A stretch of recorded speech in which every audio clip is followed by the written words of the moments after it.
तो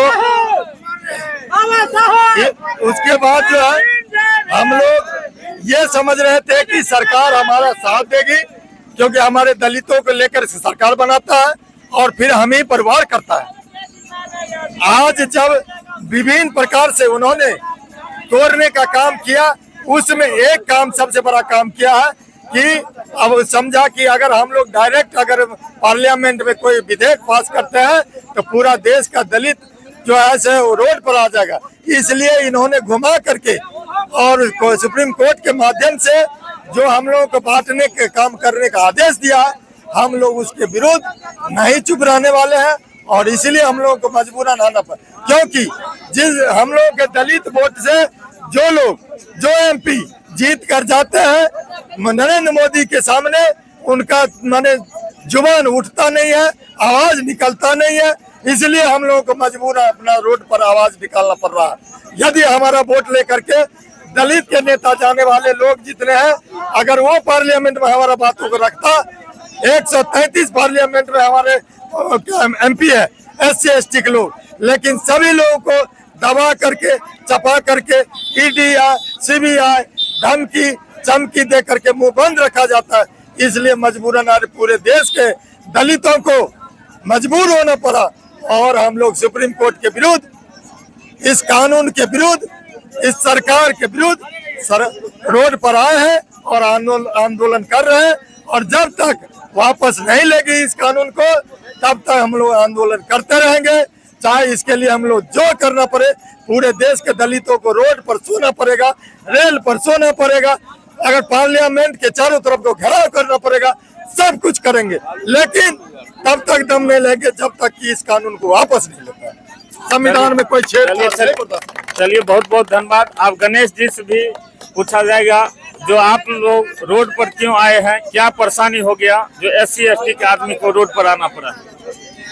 मुकेश जी, आपको मालूम है इस देश के राष्ट्रपति महामहिम द्रौपदी मुर्मू के कंधे पर बंदूक रखकर केंद्र के मोदी सरकार हमारे संविधान को खतरे में डाल दिया है। शुक्र है इस देश के जनता मालिक को कि 240 पे लाके उसको रोक दिया। अगर कहीं खुदा ना खास्ता अगर बहुमत में होता तो आज वो संविधान को अंग भंग करके मोदी सरकार रख देता। आपको मालूम है आज पूरा देश, पूरा भारत बंद है और नरेंद्र मोदी इस बंद को अनदेखी करके पोलैंड गए हैं पिकनिक मनाने के लिए। मैं पूछना चाहता हूं केंद्र सरकार से, नरेंद्र मोदी के, कि आपने जो SC/ST के साथ जो अन्याय कर रहे हैं, ये बिल्कुल गलत कर रहे हैं। आपने लोकसभा के चुनाव में 40 में से 6 लोकसभा सीट में से एक भी SC समुदाय के लोगों को ये मोदी सरकार ने भारतीय जनता पार्टी को उम्मीदवार नहीं उतारा, एक भी।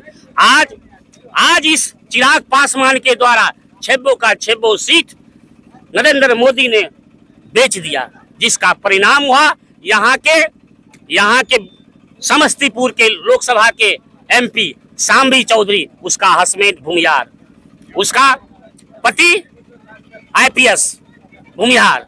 अब ये बताइए ये क्या तुक था चिराग पासवान को कि क्या SC समुदाय में और लोग नहीं थे कि आपने एक सांबी चौधरी जिसका पति एक भूमिहार जात के लोग हैं उसके हाथ आपने बेच दिया। ये बहुत ही दुर्भाग्य है। ये चिराग पासवान और मांझी जी ये जो है बिकाऊ है, ये मौका परस्त है, ये अवसरवादी है।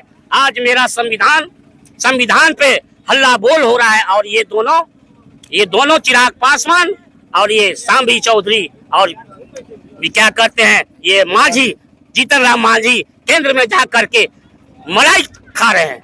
ये बड़ी दुर्भाग्य की बात है। आज उनको शामिल होना चाहिए था, उनको समर्थन देना चाहिए। आज मेरा देश, मेरा लोकतंत्र, मेरा संविधान खतरे में है। इस चीज को आवाज सांबी चौधरी हो चाहे चिराग पासवान हो, पार्लियामेंट में इसका उठाना चाहिए, मजबूती के साथ उठाना चाहिए।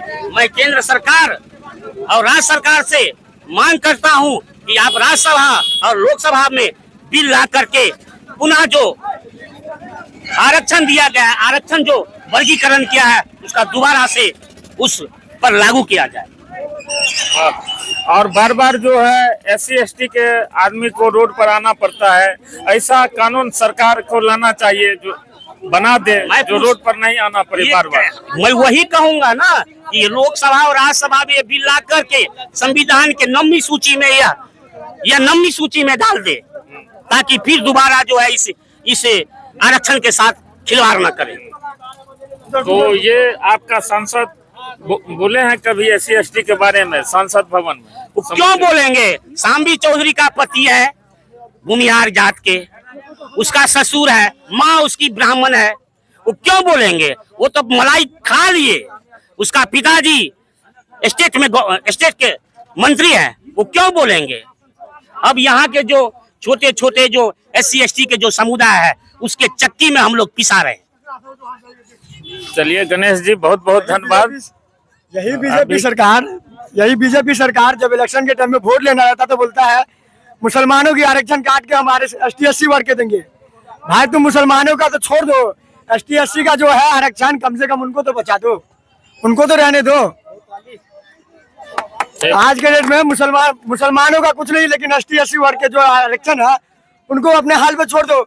उनको काट के तुम RSS के मानसिक पे काम कर रहे हो, RSS के आइडियोलॉजी पे काम करके पूरे देश के दलित भाइयों के साथ जो अत्याचार कर रहे हो, ये हम लोग बर्दाश्त नहीं करेंगे। आपको मालूम है पूरे देश में आंदोलन होगा।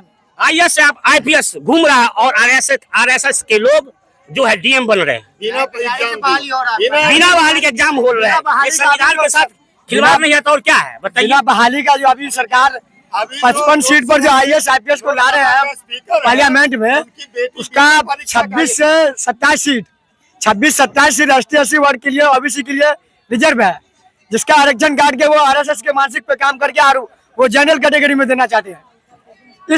इसको सरकार की इस मानसिक को हम लोग कोई बर्दाश्त नहीं कर सकता, पूरे हिंदुस्तानी। तो सरकार को आप क्या कहिएगा? बार बार ये SC ST के आदमी जो है रोड पर आते हैं। 2018 में भी आए 2 अप्रैल का, आज भी आ रहे हैं 2024 में 21 अगस्त को। तो इसके बारे में आप क्या बताइएगा? सरकार कानून लावे, सरकार को कानून लाएंगे और ST SC का जो आरक्षण बचा हुआ है कम से कम उनको उनके हाल पे छोड़ दे। नहीं आप उनको आरक्षण बढ़ा के दे सकते हैं तो उनका जो है उनको रहने दे, उसको रिजर्वेशन तो छोड़ देना, वहाँ जो बचा हुआ उसको रहने दे। और ये जो ST SC वर्ग के और दलित के जो नेता बनते हैं, उन नेताओं को काम या ST SC के वर्ग के मेरे भाई सिखाने का काम करेंगे।